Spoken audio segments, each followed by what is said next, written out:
So the official narrative about this whole Bill Clinton and AG Lynch meeting on the same tarmac in Arizona last year, the official narrative is that it was just a coincidental meeting and that they only discussed personal matters about their grandchildren, travels and golf and that sort of thing. Well, there's two possibilities. Either it was a personal meeting or it wasn't. But a lot of evidence is pointed to the fact that this was not a personal meeting and that there's probably a lot more than meets the eye. So 9 months ago, the ACLJ filed a lawsuit over AG Lynch's secret meeting with Bill Clinton.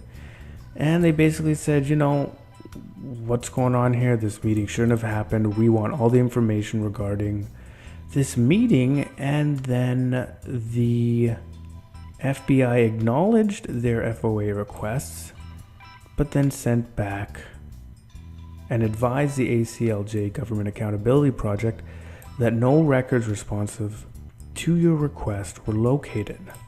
So basically they said, sorry, no, we got nothing to show any, prior organization for this meeting. We don't know anything about it. It's probably just a coincidental meeting.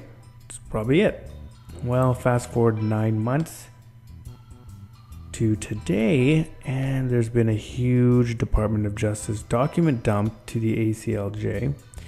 And apparently there is actually lots of correspondence going back and forth, not only about the meeting, but also about various discussions on how to spin it to the press and what the overall media narrative for this meeting was going to be to the public.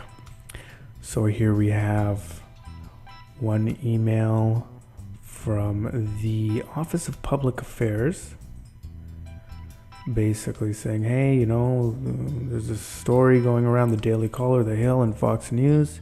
How should we report this, basically?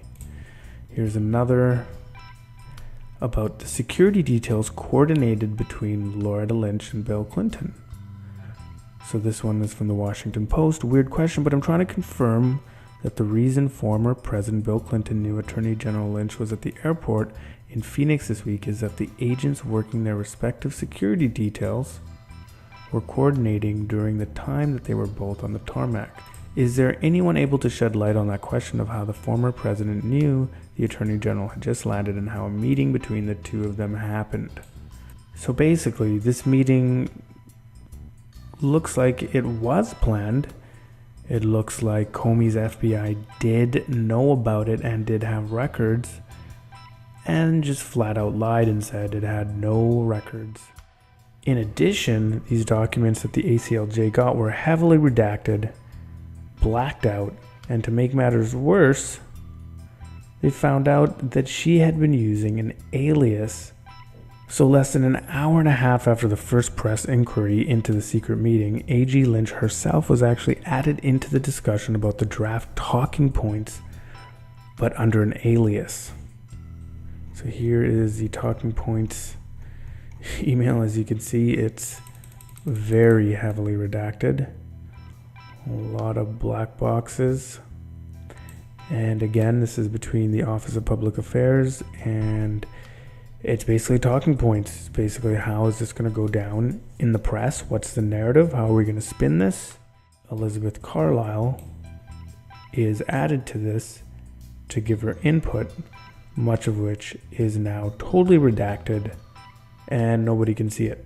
It's funny because, talking about using the correct email processes and things like that, it was only last year when Trey Gowdy was grilling her that she had this to say.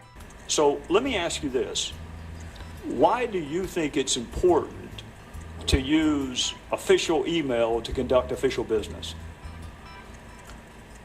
I believe it's important to do that. I think that certainly every department has chosen to craft the way in which they carry out their business, and it provides for a way of doing business in a secure system. So you use official email to conduct official business? Yes, sir, I do. Okay. And do you ever email, send or receive classified information on personal email? I do not. I doubt you even use your USDOJ.gov account to send classified information, do you? We have separate systems. Right. So there would be a separate classified system for that. Right. So not only do you not use personal email to do it, you don't even use your USDOJ.gov. You have a separate dedicated system to handle classified information. So more and more info is coming out, and all of these people that have been calling for the Clinton crime syndicate to be put to justice, including myself, are coming ever closer to a day of vindication. Fingers crossed.